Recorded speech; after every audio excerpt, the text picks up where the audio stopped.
pagi hari ini saya, Pelin dari FKUI 2020 sedang bersama dengan narasumber kita yaitu Dr. Adito Prakoso sebagai pediatric cardiologist di Harapan Kita.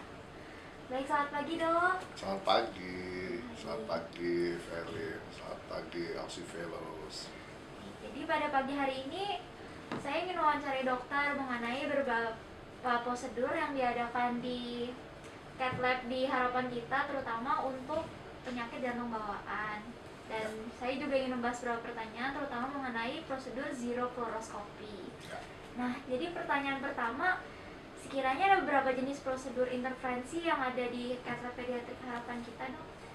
Jadi kalau untuk di Rumah Sakit Jantung Harapan Kita, kegiatan di cath lab mulai dari diagnostik, catheterization, yaitu kita melihat bagaimana diagnostik di cath lab yang menggabungkan antara angiografi dengan hemodynamic assessment.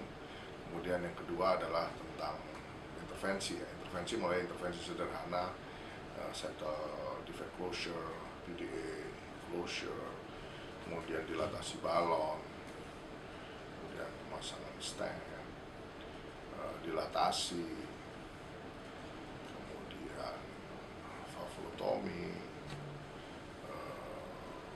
septal creation, katup perkutan, transcatheter. Baik, berarti sangat bervariasi ya dok, Ya. prosedur-prosedurnya ya.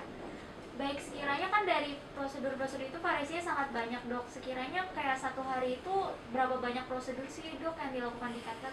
Kalau di Rumah Sakit Jantung Harapan Kita dengan kapasitas 1 cath lab pediatrik per hari, kita jadwalkan sekitar 4 sampai 5 prosedur per hari. 4 sampai 5 prosedur, baik ini. Kalau semisal ada cito berarti bisa lebih kah dok? Kayak Ya, masih kalau ada luas, cito dok? at anytime bisa Bisa. kerjakan ya. Baik. Nah, sekarang masuk ke zero fluoroscopy-nya sendiri dok. Nah, mungkin bagi Opsi Fellows kan belum terlalu mengerti mengenai zero fluoroscopy itu sendiri. Sekiranya zero fluoroscopy itu tuh apa sih yang membedakan dia dengan prosedur pada umumnya? Jadi biasanya kalau di cath lab kita bisa menggunakan sinar X ya untuk membantu membuat gambar. Jadi kan saya sudah katakan kateterisasi adalah gabungan antara angiografi, yaitu imaging teknik dengan hemodynamic assessment. Nah, imaging tekniknya ini sebagian besar dilakukan dengan menggunakan fluoroskopi atau X-ray dengan segala efek samping seperti kastik, kemudian efek samping radiasi yang lainnya. Dan kita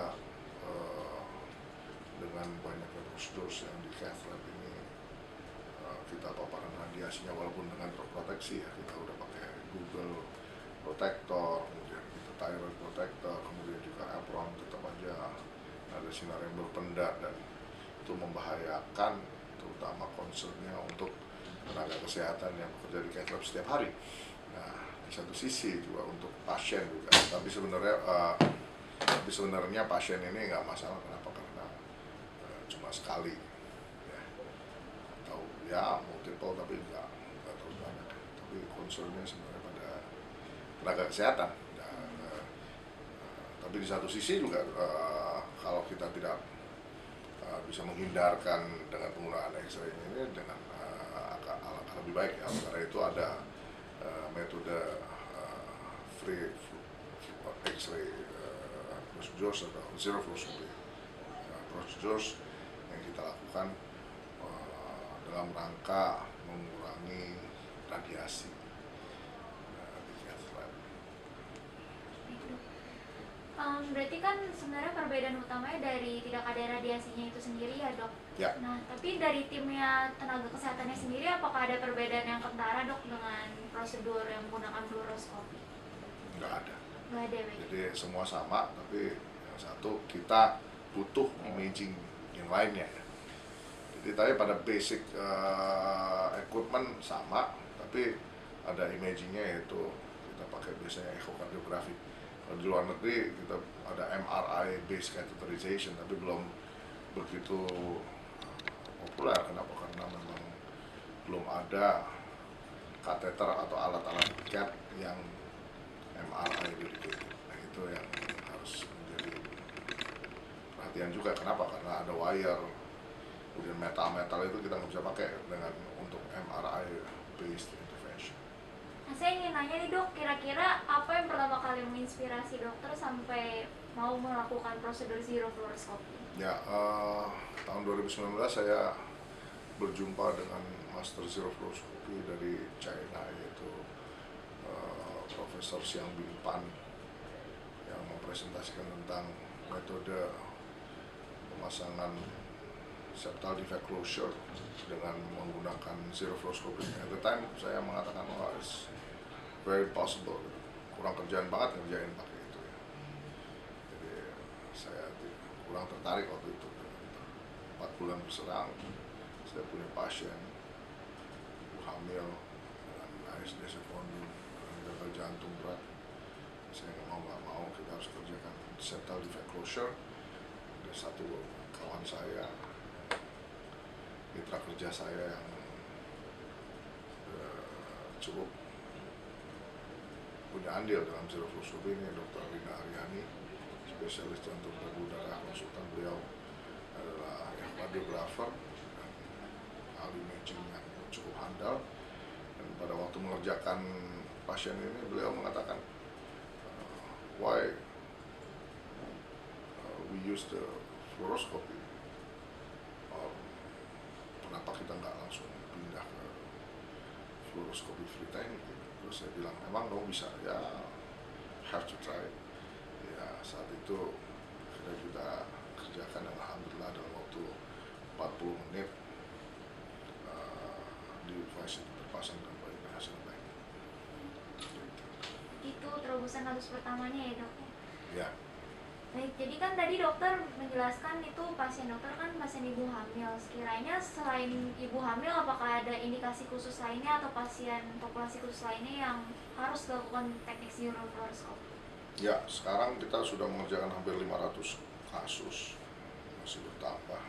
Sekarang kita sudah merambah pasien umum ya. Jadi kalau bisa pakai zero fluoroscopy, ya kenapa tidak pakai fluoroscopy? Karena tadi harmful efeknya, walaupun X-ray atau scoidiocastic effect ini tidak terlihat ya, dan tidak dirasakan oleh dokternya pada fase akut, tapi ini akan berkontribusi pada fase kronik atau jangka panjang pegawai kesehatan yang terpapar radiasi. Berarti untuk mengurangi harmful radiation terhadap tenaga kesehatan itu sendiri ya dok. Baik, sebenarnya untuk teknik zero fluoroscopy ini kan sebenarnya tidak bisa dilakukan ke semua pasien ya dok. Kayak tantangan terbesarnya apa sih dalam melakukan prosedur ini? Ya, jadi sementara ini kita septal defect closure, ASDV, SDPDA, kita mengerjakan 1 DPV. Kemudian dari dulu sih udah mengerjakan balon atrial septostomy ya, tapi itu dikerjakan biasanya di ICU. Terus kita bisa melakukan PFO closure, sinus falsafah closure.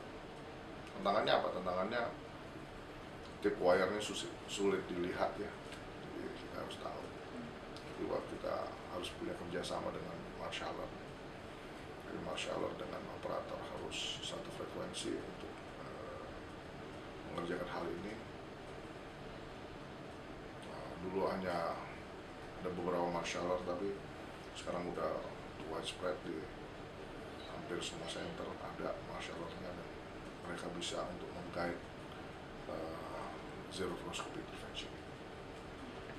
Dari prosedur ini sebenarnya kelebihan dan kekurangannya sendiri apa ya dok? Ya, kelebihannya nggak pakai X-ray, kekurangannya ya butuh well-trained operator dan marshaller. Jadi saya kira ini bisa dikerjakan dan hasilnya cukup baik dan memberikan manfaat yang lebih baik. Tadi kan dokter bilang sebisa mungkin ya teknik ini dilakukan untuk semua pasien dok. Tapi kalau menurut dokter sendiri, apakah di masa depan teknik ini bisa sepenuhnya menggantikan teknik fluoroskopi? Yang pertama, kita harus punya dedicated device ya. Yang kedua, kita butuh banyak latihan. Kalau kompleks congenital heart disease, kita harus punya 3D image dulu atau 3D reconstruction dulu sebelum kita mengerjakan.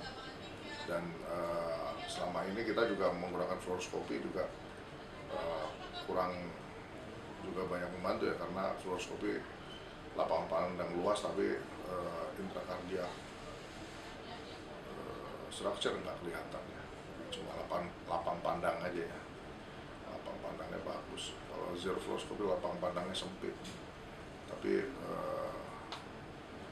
struktur indera kardiaknya terlihat jelas ya. Jadi itu advantage and disadvantage ya.